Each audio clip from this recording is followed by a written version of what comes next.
বাঙালির 12 মাসে 13 পার্বণ, আর এই সমস্ত মরশুমি পার্বণগুলোকে রঙিন করে তুলতে সাহায্য করে বিভিন্ন মরশুমি খাওয়া, যেমন শীতের সময় খেজুরের গুড় বা নলেন গুড়।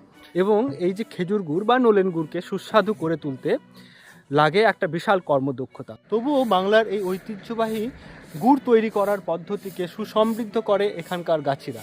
তাই তারা দূর দূরান্ত থেকে বাংলা তথা তার আশেপাশের বিভিন্ন প্রান্তে এসে হাজির হয় শীতের কয়েকটা দিন। আমরা রয়েছি ইন্তাজ গাছির যে কারখানা, বলবো গুড় তৈরির কারখানা বা ছোট্ট কুটির, ঠিক তার সামনে, যেটি এই বছর কিন্তু ঝাড়খণ্ডের ম্যাসাঞ্জোরের পাহাড়ের ঠিক নিচেই অবস্থিত। যাই হোক, প্রতি বছরই আপনাদেরকে দেখাই এই গুড় তৈরি কিভাবে হয়, আমরা কিভাবে রস সংগ্রহ করি এবং সেখান থেকে গুড় তৈরি করি। তো এই বছরও সেটির ব্যতিক্রম না করেই সুদূর বীরভূম থেকে ভোরের কুয়াশাকে চিরে বা তোয়াক্কা না করে আমরা এসে পৌঁছেছি ইন্তাজদার বা ইন্তাজ গাছির গুড়ের কারখানায়।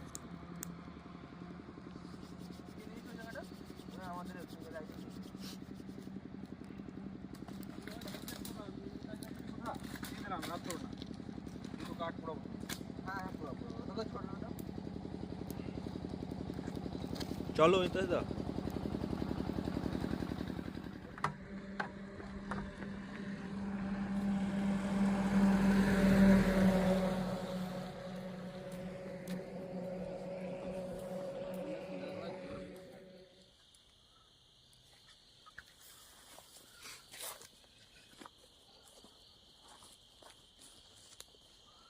সুন্দর।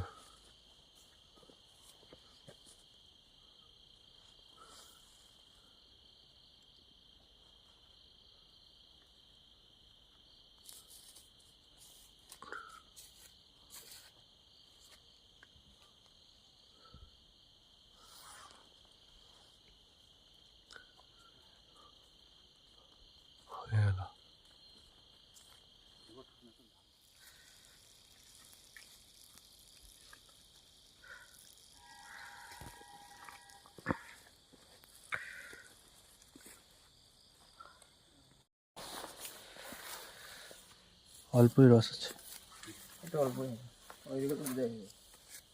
পুরোনো গাছ তো, কালার খুব সুন্দর এসছে।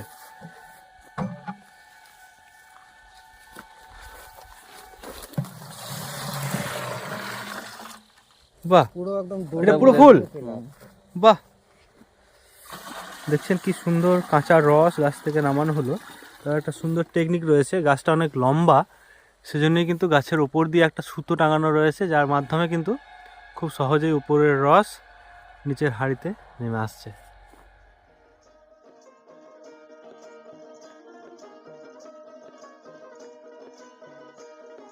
কুয়াশাচ্ছন্ন ভোরবেলায় হাঁড়ি ভর্তি খেজুরের রস দেখে একটাই কথা মনে হয়, খুব সহজেই আমরা বাজার থেকে একটু রস, একটু গুড় কিনে নিয়ে আসি, কিন্তু এই প্রকৃতির অপরূপ সৃষ্টির যে রহস্য এবং শুষ্ক কাঠের মাঝে যে রসের রহস্য, সেটা বাংলার গাছিরা কিভাবে খুঁজে পেয়েছেন, তা কি শুধুই বেঁচে থাকার তাগিদে, না শিল্পের রহস্যের সন্ধানের তাগিদে, আপনারাই বলবেন। আমরাও দেখছি খুব সুন্দরভাবেই ভোরের কুয়াশাচ্ছন্ন আকাশ সূর্যের আলোয় আলোকিত হয়ে যাচ্ছে এবং একটু একটু করে কেটে যাচ্ছে ভোরের অন্ধকারও। আর একের পর এক হাঁড়ি কিন্তু গাছের ওপর থেকে নামিয়ে নিয়ে আসছেন আমাদের সকলের প্রিয় ইন্তাজদা। ঢালবে না? খানিক্ষণে 1 গ্লাস হয় না। এসে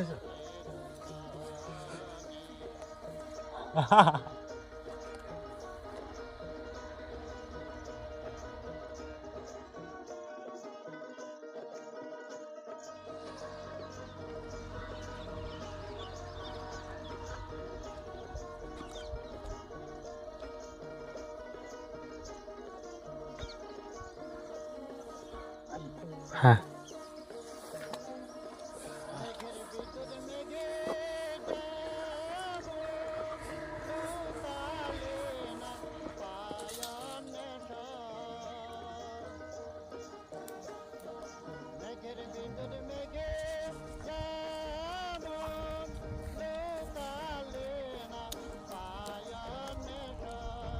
খাওয়ার রস এনেছো তো?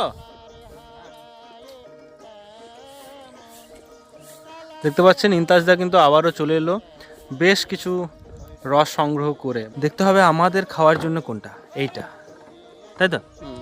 এবারে লাল রস, টকটকে লাল রস খাওয়ার অনুভূতি কিন্তু একেবারে অন্য ধরনের, একটা হেভেনলি ফিলিং আছে এটার মধ্যে।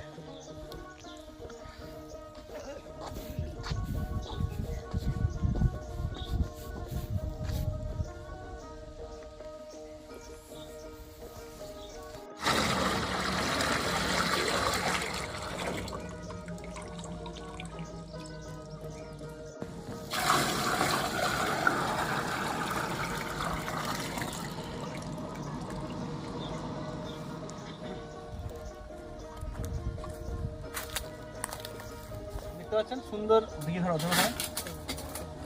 একেবারে ক্লিয়ার, ক্রিস্টাল ক্লিয়ার রস, তবে একটু লাল।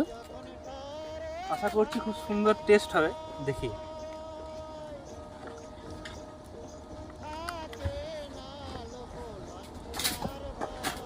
জবরদস্ত, আরেকটা দাও।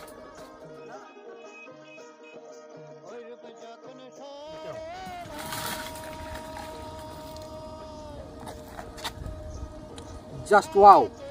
হ্যাঁ হ্যাঁ মাংস শেষ হচ্ছে। ফাল্গুন অব্দি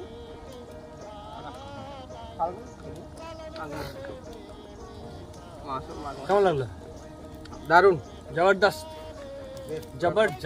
তো একদিকে আমরা রস খাচ্ছি বা খাওয়া শেষ করলাম, আর অন্যদিকে কিন্তু আমাদের রস ফুটতে শুরু করেছে। দেখতে পাচ্ছেন একটা ঝাঁক দিয়েছে, প্রথম ঝাঁক।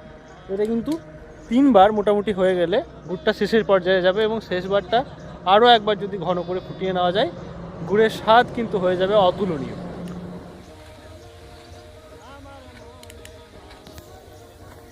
আর কতবার ফুটবে ইন্তাজদা?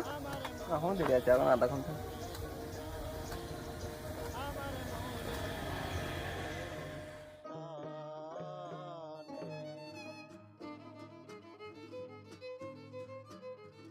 প্রায় ভোর 4:30 থেকে আমরা এখানে রয়েছি। তবে সময় যত বাড়ছে রসগুলো কিন্তু খুব ভালোভাবে গনগনে আঁচে ফুটিয়ে চলেছেন আমাদের ইন্তাজদা। দেখছেন খুব সুন্দর একটা কালার ছেড়েছে এবং একটা দারুণ সুগন্ধ কিন্তু ছড়িয়ে পড়েছে আমাদের আশেপাশে।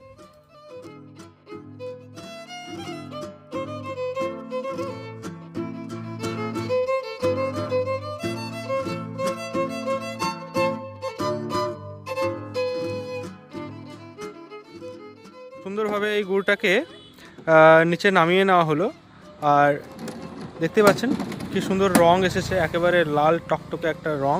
এবং সুগন্ধের দিক দিয়ে যদি বলি তাহলে এটা ভাষায় প্রকাশ করা যাবে না, এরকম একটা ঘ্রাণ আমরা পাচ্ছি। কিন্তু ইতিমধ্যে একেবারে সম্পূর্ণ প্রস্তুত বাড়ি নিয়ে যাওয়ার জন্য, তবে ঠান্ডা করা একটু বাকি রয়েছে। তাই আমাদের ভাই জয়ন্ত কিন্তু এন্ডলেস ব্লগের তরফ থেকে খুব ভালোভাবে গুড়টাকে ঠান্ডা করছে।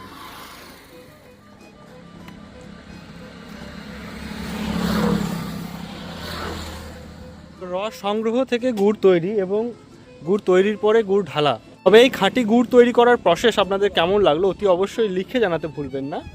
আর যদি আপনারা ম্যাসাঞ্জোর বা ম্যাসাঞ্জোরের পার্শ্ববর্তী কোনো এলাকায় বেড়াতে আসেন, তাহলে অতি অবশ্যই ম্যাসাঞ্জোর ড্যামের ঠিক নিচে ইন্তাজদার নাম্বারটা আমি ডেসক্রিপশনে বা ভিডিওতে দিয়ে দেবো, সেখান থেকে যোগাযোগ করে ওর কাছ থেকে গুড় নিতে পারেন। আমি গ্যারেন্টি দিচ্ছি যে জেনুইন গুড় আপনারা পাবেন, কারণ আমি বিগত প্রায় 4 বছর ধরে এই একই জায়গা থেকে বাড়ির জন্য গুড় নিয়ে যাই এবং খুব তৃপ্তি ভরে খাই। তবে আজকে আর বেশি কথা বলছি না, দেখা হবে নেক্সট এপিসোডে। ততক্ষণের জন্য আপনারা সকলে ভালো থাকবেন।